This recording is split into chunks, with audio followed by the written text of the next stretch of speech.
Sementara itu, Presiden Rusia Vladimir Putin telah meminta Badan Keamanan Utama Rusia untuk mengambil kendali khusus atas perbatasan Rusia dengan Ukraina. Rusia mengklaim telah menewaskan 500 tentara Ukraina dalam 24 jam terakhir.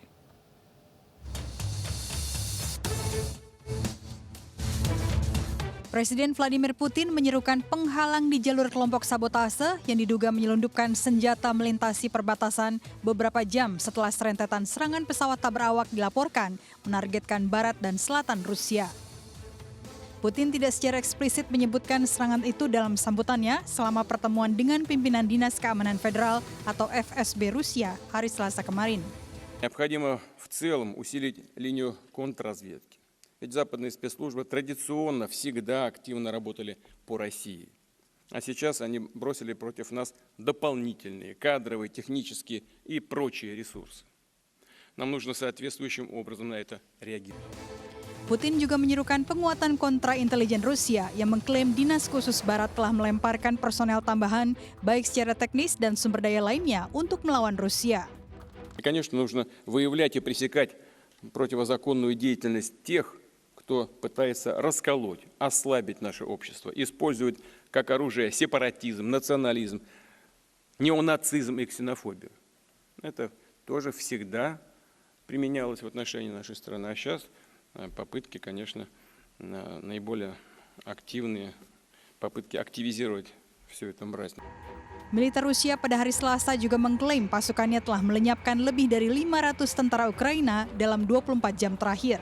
Juru bicara Kementerian Pertahanan Igor Konashenkov mengatakan 350 tentara Ukraina tewas di dekat Bakhmut. В направлении в ходе активных действий подразделений южной группировки войск, ударов авиации, огня артиллерии и тяжелых огнеметных систем за сутки уничтожено около 350 украинских военнослужащих. Konashenkov menambahkan militer Ukraina menderita korban lain di daerah garis depan lainnya di Provinsi Lugansk. Total kerugian Ukraina menurut Konashenkov lebih dari 500 orang.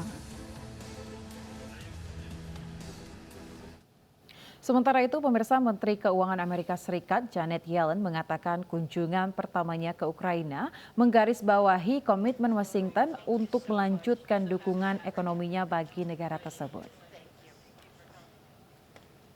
Janet Yellen tiba saat hiruk-pikuk sirene serangan udara bergema di seluruh ibu kota Kiev. Usai pembicaraan dengan Perdana Menteri Ukraina Denis Shmyhal, Yellen menyampaikan komitmen Amerika Serikat untuk Ukraina sebesar hampir 50 miliar dolar Amerika Serikat dalam bantuan keamanan ekonomi dan kemanusiaan. Yellen mengulangi pesan Presiden Joe Biden bahwa Washington akan mendukung Ukraina selama diperlukan. Menteri Keuangan Amerika Serikat ini juga mengunjungi sekolah yang direnovasi akibat gelombang ledakan rudal Rusia dan meletakkan karangan bunga di pemakaman tentara Ukraina yang gugur. Kunjungannya ditutup dengan bertemu ahli penyingkiran ranjau darat yang peralatannya dibiayai dengan dana Amerika Serikat. We commend your ongoing focus on the importance of fighting corruption and President Zelensky's goal of strengthening accountability and good governance. And we believe that President Zelensky's commitment to make sure that international assistance is being used responsibly is essential.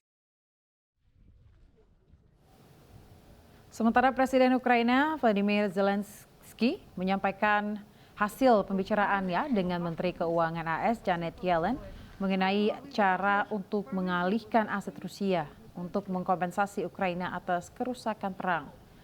Zelensky menggarisbawahi kebutuhan untuk mengatasi tabu di antara sekutu Barat dalam membahas kemungkinan pasokan jet tempur ke Ukraina. Как меня не убило, я просто чуть руку поранила, мне обработали все, так все нормально. У Києві з візитом перебувала міністр фінансів Сполучених Штатів. Я подякував їй за життєво важливу фінансову підтримку для нашої держави, обговорили нашу поточну взаємодію і на рівні між Україною та США, і також на рівні глобальних фінансових інституцій, зокрема МВФ. Обговорили потреби у відбудові в Україні і відновлення справедливості для наших людей та усього вільного світу. Це запуск реального механізму компенсації збитків, завданих цією війною, компенсації за рахунок російських активів. Це непросте завдання, але реалізувати його, направити російські активи на відшкодування збитків за війну – це буде одним з найпотужніших ударів вільного світу і по цьому агресору, і по будь-яким агресіям загалом.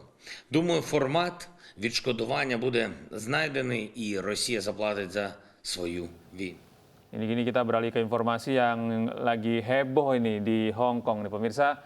Kepolisian Hong Kong ini menggelar operasi di salah satu tempat pembuangan akhir sampah untuk mencari sisa potongan tubuh Abby Choi. Ya, Abby Choi ini pemirsa dibunuh dan dimutilasi oleh mantan suami dan keluarganya. Sebagian tubuhnya ditemukan di kulkas dan di panci berisi sup.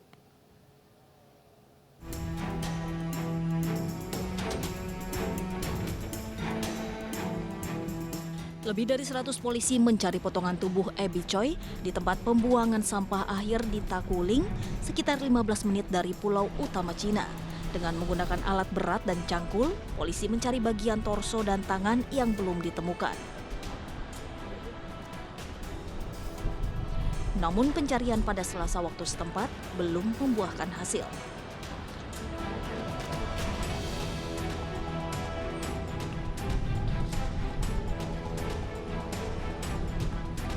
曾經喺22號嘅早上咧抌咗幾袋嘅重要證物，可能係啲人體殘骸，亦都係有機會係啲受害者嘅衫同埋電話啊，甚至乎以至空氣等等咁所以我哋今日就嚟到。Abby Choi, model dan influencer yang memiliki lebih dari 100.000 pengikut di Instagram, dilaporkan hilang pada 21 Februari. Unggahan terakhir Abby tercatat pada 19 Februari. Mantan suami, kakak ipar, dan mertua Abby Choi telah ditangkap. Mantan suami, ayah mertua, dan kakak ipar diduga ikut melakukan pembunuhan, sementara mantan ibu mertua diduga melakukan perintangan penyidikan. Abby memiliki sengketa keuangan dengan mantan suami dan keluarga yang melibatkan properti senilai lebih dari 10 juta dolar Hong Kong. Abby berencana menjual apartemen mewahnya yang dibeli atas nama mantan ayah mertuanya. Apartemen mewah ini ditinggali mantan suami dan mertuanya. Abby disebut telah berjanji memindahkan mantan suami dan keluarganya ke tempat lain, namun keputusannya memicu debat sengit.